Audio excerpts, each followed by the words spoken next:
Bonjour à tous. Bon, eh bien, ça y est, on arrive à l'étape finale.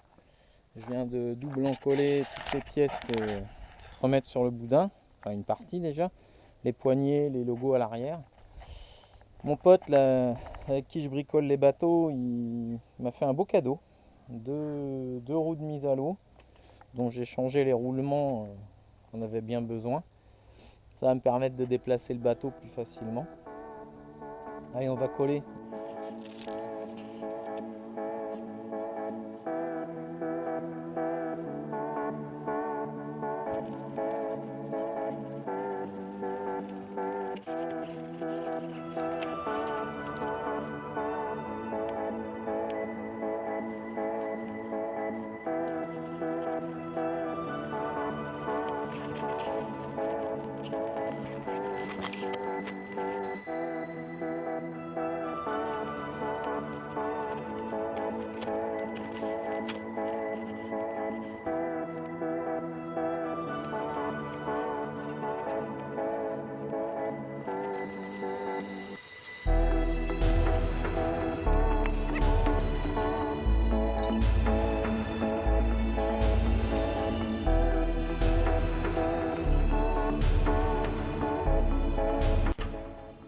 Bon, ben, il va être temps de recoller ces choses. Je me suis un peu pris la tête à savoir comment j'allais faire. Au final, j'ai fait la délimitation. J'ai scotché en double de façon à ce que ça fonctionne un peu comme une charnière. Voilà. Ce qui va me permettre, après en collage, de rabattre ma pièce. On va y aller petit à petit et on retombera bien tendu.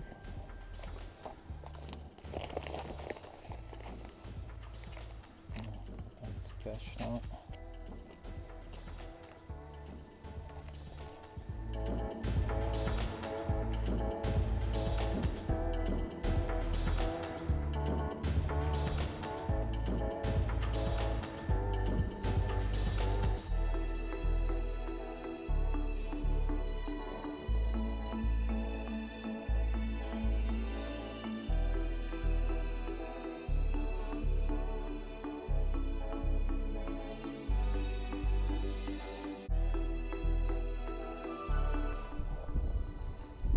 Voilà. C'est bien, ça reste bien droit là. Je l'ai bien plaqué des deux côtés. Bon, ça y est, tout est recollé. On a refait la bande. Et puis, j'ai, comment dirais-je, j'ai cédé aux sirènes du show and shine, comme on dit en anglais. Le boudin était vraiment marqué, enfin, j'avais des traces de colle et tout, c'était vraiment pas super beau.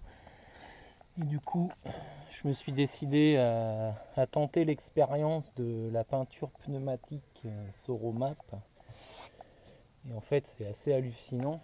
Le boudin est marqué par des traces de colle, par de la peinture. Et j'en ai pas mis épais. Bon, là, je viens de le poncer. Là, j'ai passé un coup de chiffon humide pour nettoyer ça. Là, ces pièces-là, là, j'avais le tissu à certains endroits. Voilà, on le voit. Ici, le tissu était à nu quasiment. Là, c'est pareil, j'étais usé à cet endroit-là. Là. Et c'est un truc de fou parce que ces pièces qui étaient blanchies, qui étaient passées, et ben en remettant un coup de peinture pneumatique là-dessus, voilà, de très près, on voit il y a des petits poils là. Le PVC était vraiment usé. Et ben, ça permet de redonner un aspect sympa. Là, ils avaient peint ici là, à la bombe, on avait des paillettes là. Donc là, j'ai poncé. Et en fait, là, j'ai fait tout le dessous du bateau à la peinture Soromap. J'ai passé une première couche diluée à 10%. Et je vais m'en tenir à ça certainement, puisque ça m'a vraiment unifié l'intégralité du boudin. Et on a retrouvé un aspect quasi neuf. Donc on va laisser comme ça. Et là on va donc s'attaquer ici là, vous voyez, fait des marques de peinture rouge, des traces de peinture marron. J'avais des traces de colle partout, enfin des choses super compliquées à rattraper. Voilà, quand on voit ça, ils avaient recollé. J'ai essayé de nettoyer au maximum, mais on n'en fera pas de miracle. Là, j'ai un endroit où la trame est visible ici. De l'autre côté, pareil. Donc je vais finir de poncer. Là, j'ai déjà poncé tout ça au grain 180 là. On va poncer toute cette surface là et on va repasser un petit coup de peinture. Là, ça va redonner un aspect neuf au boudin. Là, vous voyez où il y avait les écritures. J'ai fait un essai sur cette surface. Ça marche quand même super bien. Là, il faut que je repasse une deuxième couche. J'ai reponcé un petit peu là. On voit plus du tout les traces de colle ni les écritures. Alors après, je sais pas ce que ça donnera dans le temps, mais globalement, ça redonne un aspect super propre au bateau. Allez, on va continuer à poncer tout ça, et puis on va se remettre une bonne couche de peinture là-dessus. Voilà, vous voyez, ici là, j'ai carrément de la peinture en bombe avec des paillettes métallisées. Bon, ils avaient dû repeindre le tableau, puis ça en a mis partout. Donc on va redonner un aspect plus récent au boudin, dirais-je.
Bon, et bien après séchage, le résultat est pas vilain du tout. On a récupéré un beau brillant et puis surtout une teinte uniforme sur tout le bateau. On a pu là les traces de peinture, de colle, enfin qui avaient été mises, ni toutes les paillettes là, gris métal là, qui étaient un peu partout. Voilà. Bon, c'est pas neuf, mais c'est déjà plus sympa en termes de résultat final. Voilà. Donc là, il va nous rester à rééquiper le tableau arrière. Donc, comme pour le Zodiac. Hein. Bon, là, j'ai fabriqué une jolie pièce. Je referai la même pour le Zod. J'avais fait avec les moyens du bord à l'époque, pendant le confinement, où on ne pouvait pas acheter ce qu'on voulait. Voilà, donc toujours le même problème, hein, la plaque anti-cavitation du moteur qui tombe beaucoup trop bas par rapport au fond du bateau. Donc une réhausse. Et puis une fois qu'on va avoir installé ça, on n'aura plus qu'à mettre un moteur et aller faire un tour sur la Loire.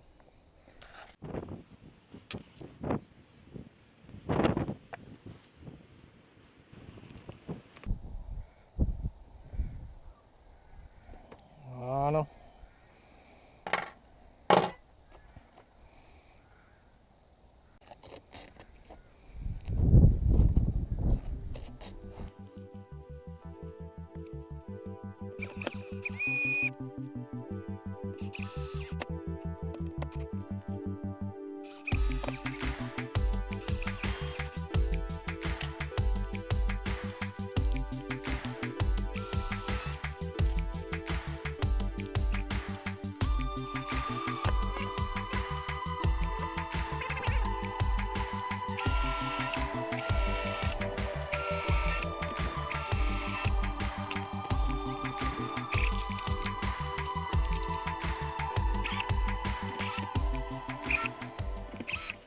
voir un truc satisfaisant.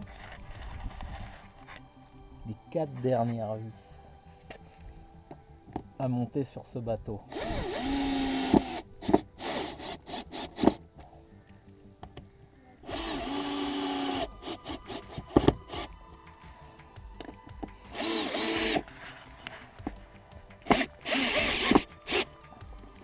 La dernière.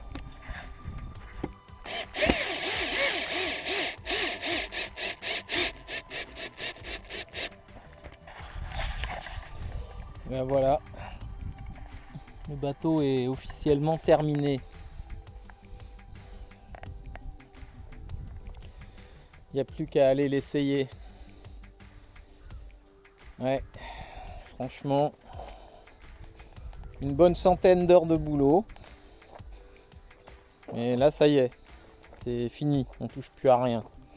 Bon, il y a des petites graines là, ça va, la peinture a séché, ça colle pas.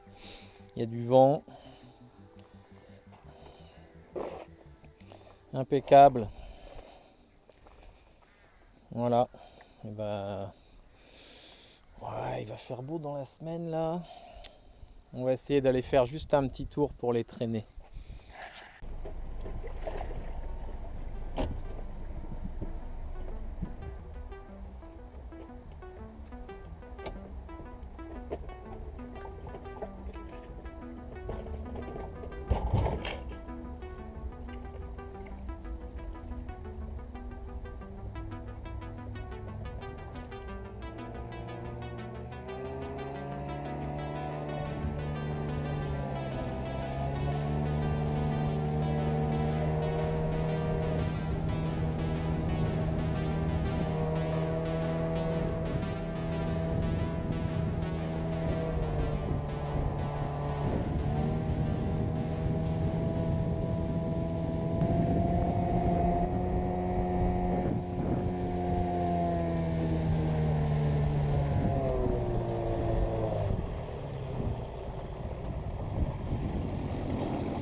De remonter un cran parce que là le nez du bateau il pique là. Alors un cran de plus que ça donne.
Bon, c'est pas concluant ce petit essai là, hein?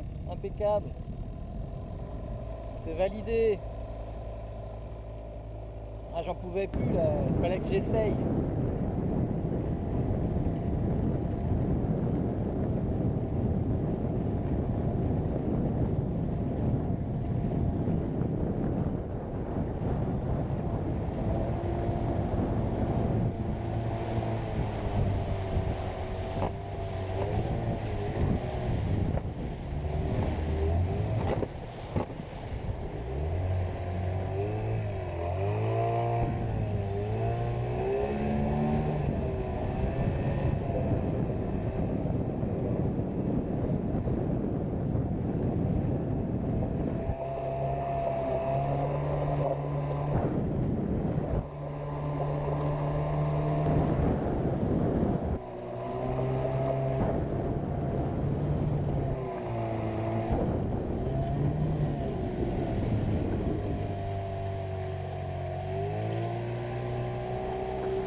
Eh bien voilà qui clôture cette petite balade de test. Plus que concluante, hein. Ça se passe bien. A priori il n'y a pas d'eau dans le bateau. On va vérifier ça une fois sur la remorque et incliné. Donc affaire conclue. Il n'y a plus qu'à mettre un silure dedans maintenant.